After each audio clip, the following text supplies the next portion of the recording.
76th question முடுக்கம் எவ்வாறு கணக்கிடப்படுகிறது? முடுக்கம் திசைவேக மாற்றம் பை காலம் ஈக்குவல் டு இறுதி திசைவேகம் மைனஸ் ஆரம்ப திசைவேகம். இறுதி திசைவேகத்தை வின்னு சொல்லுவோம், ஆரம்ப திசைவேகத்தை யூன்னு சொல்லலாம், காலம் வந்து t. So v minus u by t அப்படின்னு நம்ம சொல்லுவோம். எதைனா முடுக்கம். முடுக்கத்தின் எஸ்ஐ அலகு மீட்டர் பார் வினாடி ஸ்கொயர். நேர்முடுக்கம் என்பது என்ன? ஒரு பொருளின் திசைவேகமானது காலத்தினை பொறுத்து அதிகரித்து கொண்டே வருவது தான் நேர்முடுக்கம். எதிர்முடுக்கம் என்பது என்ன? ஒரு பொருளின் திசைவேகமானது காலத்தினை பொறுத்து குறைந்து கொண்டே வருவது எதிர்முடுக்கம்.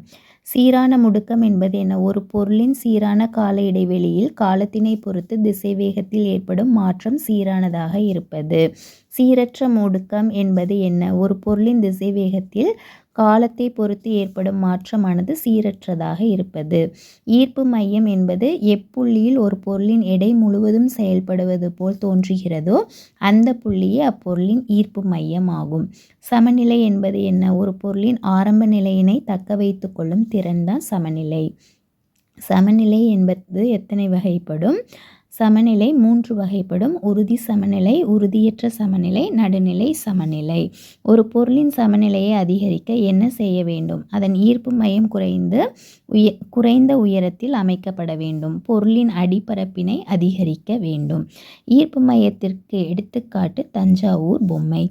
ஆமையின் பொதுவான வேகம் 0.1 மீட்டர் பார் வினாடி. மனிதர்களின் நடையில் பொதுவான வேகம் 1.4 மீட்டர் பார் வினாடி. விழும் மழைத்துளியின் பொதுவான வேகம் 9-10 மீட்டர் பார் வினாடி. ஓடும் பூனையின் பொதுவான வேகம் 14 மீட்டர் பார் வினாடி. சைக்கிளின் பொதுவான வேகம் 20-25 கிலோமீட்டர் பார் மணி. ஓடும் சிறுத்தையின் பொதுவான வேகம் 31 மீட்டர் பார் வினாடி.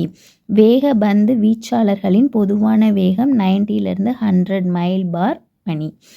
பயணிகள் விமானத்தின் பொதுவான வேகம் எவ்வளவு? 180 மீட்டர் பார் வினாடி. ராக்கெட்டின் பொதுவான வேகம் எவ்வளவுனா 5200 மீட்டர் பார் வினாடி. ஸோ நம்ம கால்குலேட் பண்ணதில் ரொம்ப இம்பார்ட்டன்ட். ஸோ நீங்கள் இதை நோட் பண்ணிக்கிங்க. நெக்ஸ்ட் வீடியோவில் நம்ம second term 7th standard physics நம்ம பார்க்கலாம். தேங்க்யூ.